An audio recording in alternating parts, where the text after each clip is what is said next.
আজ আপনাদের সঙ্গে শেয়ার করব মিনি চিতই পিঠের রেসিপি। পিঠেগুলো শুধু দেখুন, পিঠেগুলো দেখলেই মন ভরে যাবে। যেমন ফুলকো ফুলকো আর ভেতরটা একদম জালিদার নরম তুলতুলে। নমস্কার, কেমন আছেন সবাই? আশা করছি সবাই খুব ভালো আছেন, সুস্থ আছেন। মৌসুমী রকমারি রান্নাতে আপনাদেরকে আবারও একবার অনেক অনেক স্বাগত। প্রতিদিনের মতো আজও একটা সুন্দর রেসিপি আপনাদের সঙ্গে শেয়ার করছি। আর আপনারা পিঠেগুলো দেখে বুঝতেই পারছেন কতটা সুন্দর, একদম পারফেক্ট হয়েছে। আর আপনারা আজকের রেসিপিটা যদি সম্পূর্ণ দেখেন বুঝতে পারবেন যে পিঠে বানানো কতটা সহজ। এখানে দেখুন পিঠেগুলো কতটা নরম তুলতুলে হাতের মধ্যে নিয়েছি, আপনারা দেখে কিন্তু বুঝতে পারছেন। আর ভেতর থেকেও একদম জালিদার।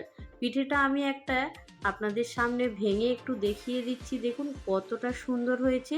আর বানানো কিন্তু খুবই সহজ, খেতে তো দুর্দান্ত। এখন তো শীতের সিজন, আর সন্ধেবেলা বাড়িতে যদি এই রকম খেজুর গুড়ের সঙ্গে গরম গরম চিতই পিঠে বানানো হয় তাহলে সবাই কিন্তু খুব আনন্দের সঙ্গে খেয়ে নেবে।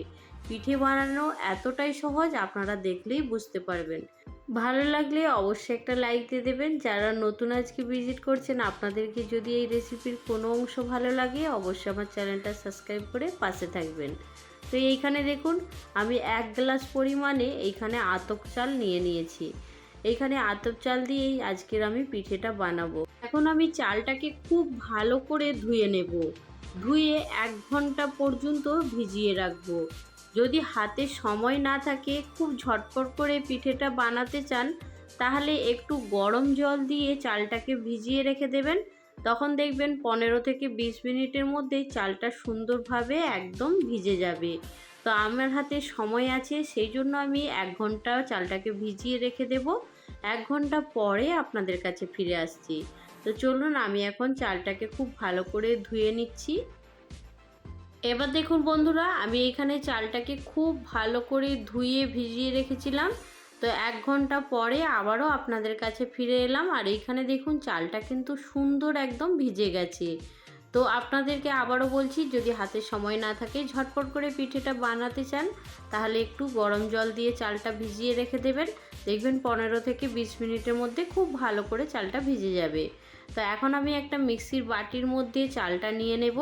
নিয়ে খুব ভালো করে চালটাকে একদম পেস্ট করে নেব। চালটাকে খুব ভালো করে একদম মিহি করে পেস্ট করতে হবে, যেন না চালের মধ্যে কোনো রকম দানা থাকে। এবার আপনাদেরকে বলি, আমি এখানে চালের মধ্যে অল্প পরিমাণে একটু জল দেব।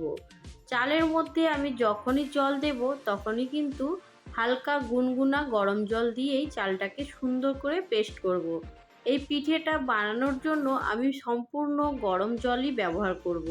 হালকা গুনগুনা গরম জল দিয়ে সুন্দর করে দেখুন একদম মিহি পেস্ট করে নিয়েছি। তো দেখতেই পাচ্ছেন কতটা সুন্দরভাবে একদম মিহি পেস্ট করা হয়ে গেছে। তো এবার এটাকে আমি একটা পাত্রের মধ্যে ঢেলে নেব। যদি এইটা হালকা গরম জল দিয়ে এই ব্যাটারটা রেডি করা হয় তাহলে কিন্তু পিঠেগুলো খুব নরম তুলতুলে হবে। তো এইখানে দেখুন আমি খুব ভালো করে এখন এই চালের যে পেস্টটা আছে সুন্দর করে ফেটিয়ে নেব। খুব ভালো করে একটু ফেটাবো। তো এখন তো একটু ঘন আছে, সেই জন্য এখানে দেখুন আমি মিক্সির বাটিটা ধুয়ে একটু জল দিয়ে দেব। তবে জলটা গরম জল আছে। তো এইখানে দেখুন হালকা গরম জল দিয়ে এবার খুব ভালো করে আমি এখন ফেটিয়ে নিচ্ছি। যতটা ভালো করে এই চালটাকে ফেটানো হবে পিঠেগুলো কিন্তু একদম নরম তুলতুলে হবে, জালিদার হবে। তো এইখানে দেখুন আমি সুন্দর করে 5 মিনিট ধরে খুব ভালো করে ফেটিয়ে নিয়েছি। আর আমার কিন্তু সুন্দরভাবে ফেটানোও হয়ে গেছে। তো আবারও বলছি, যখনই জলটা দেবেন একটু গরম জল ব্যবহার করবেন, দেখবেন পিঠেগুলো খুব সুন্দর হবে। তো আমার এইখানে অল্প অল্প করে জল দিয়ে সুন্দর করে আমি এখন ব্যাটারটা রেডি করে নিয়েছি। চালের ব্যাটারটাকে খুব ভালো করে ফেটানোর পরেই এবার এর মধ্যে দিয়ে দিতে হবে নুন। নুনটা দেওয়ার আগেই অবশ্যই কিন্তু চালের ব্যাটারটাকে খুব ভালো করে ফেটে নেবেন। তো এইখানে দেখুন আমি 1 মুঠো পরিমাণে নারকেল কুড়ো দিয়েছি। আর এই চিতই পিঠের মধ্যে যদি নারকেল কুড়ানো দেয়া হয় পিঠেগুলো কিন্তু খেতে খুব সুন্দর লাগে। আপনাদেরকে আমি একটা চামচ দেখালাম, তো ওই চামচের পরিমাণে হাফ চামচ পরিমাণে আমি এইখানে নিয়েছি বেকিং পাউডার। তো অবশ্যই কিন্তু বেকিং পাউডার নেবেন, বেকিং সোডা না। তো বেকিং পাউডার আমি 1/2 চামচ পরিমাণে নিয়েছি, নেয়ার পরে খুব ভালো করে এখন মিশিয়ে নিচ্ছি। বেকিং পাউডারটা যদি দেয়া হয় পিঠেগুলো খুব নরম তুলতুলে হবে, আর বেকিং সোডা দিলে তাহলে কিন্তু পিঠেগুলো একদম ফুলে ফেটে যাবে, তখন দেখতেও ভালো লাগবে না আর খেতেও ভালো লাগবে না। সেই জন্য চেষ্টা করবেন বেকিং পাউডার দিতে। তো এইখানে বেকিং পাউডার দেওয়ার পরে দেখুন খুব ভালো করে আমি এখন মিশিয়ে নিয়েছি। তো এবার চলুন, আমার ব্যাটারটা কিন্তু একদম রেডি হয়ে গেছে। তো আপনাদেরকে আমি একটু চামচ দিয়ে দেখিয়ে দিচ্ছি ব্যাটারের ঘনত্বটা আমি কতটা রেখেছি। তবে খুব গাঢ় থাকলে হবে না, আবার খুব পাতলা হয়ে গেলেও কিন্তু ব্যাটারটা পিঠেগুলো ভালো হবে না। সেই জন্য দেখুন একটা চামচ দিয়ে আপনাদেরকে একটু দেখিয়ে দিচ্ছি ব্যাটারটার পরিমাণটা কেমন রাখবেন। তো এইখানে আমি চামচের উল্টো পিঠটা দিয়ে দেখাবো, তাহলে বুঝতে পারবেন। একটা লম্বা করে লাইন টানার সঙ্গে সঙ্গে দেখুন লাইনটা কিন্তু একদম পরিষ্কার বোঝা যাচ্ছে। লাইনটা কিন্তু কোনো কারোর সঙ্গে কারো একটুও লেগে যায়নি। তাহলে এইখানে ব্যাটারের ঘনত্বটা আপনারা বুঝতে পেরেছেন। একটু ঘন থাকবে, একদম পাতলা হবে না, আবার খুব বেশি ঘনও হবে না। তো এইখানে সব কিছু আমার একদম রেডি হয়ে গেছে। তো চলুন এবার পিঠেগুলো ঝটপট করে বানিয়ে নিই। এবার দেখুন বন্ধুরা, আমি এইখানে একটা বাটি নিয়েছি, ছোট্ট বাটি। এই ছোট বাটির মধ্যে খুব সামান্য পরিমাণে একটু রান্নার তেল দেব। তো এটা সাদা তেল, এটা কোনো সর্ষের তেল না। এই তেলের মধ্যে খুব সামান্য পরিমাণে একটু জল দিয়ে দেব, দিয়ে দেখুন একটু মিশিয়ে নিচ্ছি তেলটা। জলের সঙ্গে তেলটাকে খুব ভালো করে এখন মিশিয়ে নিচ্ছি। জলের সঙ্গে তেল যদিও বা খুব ভালো করে মেশানো যাবে না, তবু একটু দেখুন হালকা করে মিশিয়ে নিয়েছি। আর এইখানে দেখুন এটা কিন্তু খুবই ইম্পর্টেন্ট একটা জিনিস। প্যানের ওপরে যদি এই আপ্পাম প্যানটা রাখা হয় তাহলে পিঠেগুলো খুব সুন্দর হবে। পিঠেগুলো পেছন থেকে একটুও জ্বলে যাবে না আর একটুও কালো হবে না, সেই জন্য স্ট্যান্ডটা দিয়েছি। আর এইখানে দেখুন সুন্দর করে এখন ওই যে জল মেশানো তেলটা আছে সুন্দর করে এখন প্যানের চারপাশে লাগিয়ে দিচ্ছি। প্যানের মধ্যে সুন্দর করে আমি তেল জলটা ব্রাশ করে দিয়েছি। আর এই সময় গ্যাসের ফ্লেমটা একদম হাই হিটে ছিল। এবার আমি গ্যাসের ফ্লেমটাকে একদম লো করে দেব। লো করে দেওয়ার সঙ্গে সঙ্গেই তারপরে আমি যে ব্যাটারটা রেডি করে রেখেছি সেটা এখানে প্যানের মধ্যে দিয়ে দেব। তো প্যানের মধ্যে আমি ব্যাটারটা দেওয়ার পরে ওপর থেকে একটা ঢাকনা ঢাকা দিয়ে দেব আর 3 মিনিট অপেক্ষা করব। আর এই সময় কিন্তু গ্যাসের ফ্লেমটা একদম লো রাখবেন। এমনিতেই প্যানটা খুব হাই হিটে গরম করা আছে, তো এই গরমের মধ্যেই কিন্তু পিঠেগুলো খুব সুন্দর হয়ে যাবে। পিঠেগুলো বানাতে কিন্তু খুব বেশি সময় লাগবে না, মাত্র 2 থেকে 3 মিনিটের মধ্যেই পিঠেগুলো একদম সুন্দরভাবে রেডি হয়ে যাবে। তো আমি এখন গ্যাসের ফ্লেমটা আবারও বলছি একদম লো ফ্লেমে রেখে দিয়েছি। এবার ওপর থেকে একটা ঢাকনা ঢাকা দিয়ে দেব, দিয়ে এখন 3 মিনিট অপেক্ষা করব। তো চলুন 3 মিনিট হয়ে গেলে আপনাদের কাছে ফিরে আসছি।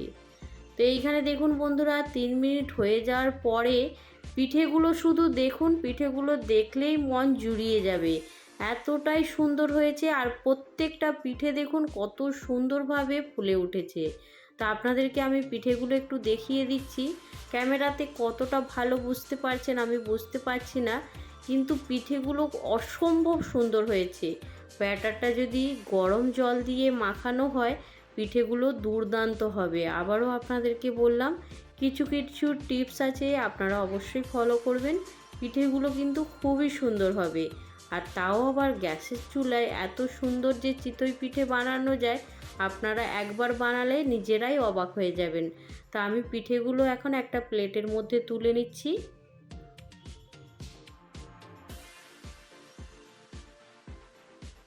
পিঠেগুলো তুলে নেওয়ার পরে কতটা সুন্দর লাগছে দেখুন। আর পিঠেগুলো যেমন ধপধপে সাদা হয়েছে আর তেমনই একদম ফুলকো ফুলকো হয়েছে। তো বাকি যে ব্যাটারটা রয়ে গেছে সেটাও আমি সুন্দর করে একই সেম প্রসেসেই আমি পিঠেগুলো তৈরি করে নেব।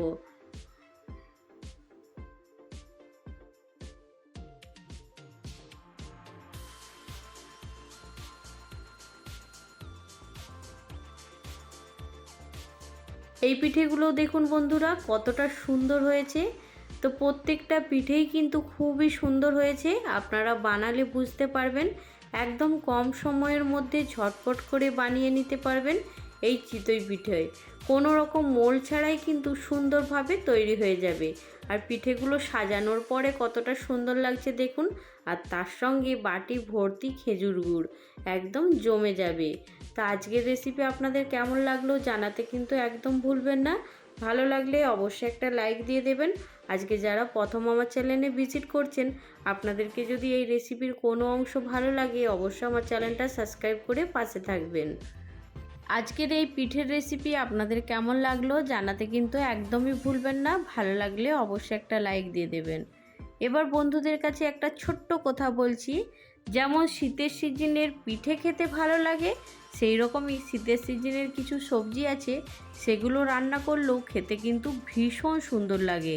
তো আমি আপনাদের কাছে শীতের সবজির কতগুলো রেসিপি নিয়ে আসব। আশা করছি সেই রেসিপিগুলোও আপনাদের ভীষণ ভালো লাগবে। তো আজকের রেসিপি এইখানেই শেষ করছি। পরবর্তী রেসিপি নিয়ে খুব তাড়াতাড়ি আরও একটা নতুন ভিডিওর সঙ্গে দেখা হবে। সবাই ভালো থাকবেন, সুস্থ থাকবেন, বাই।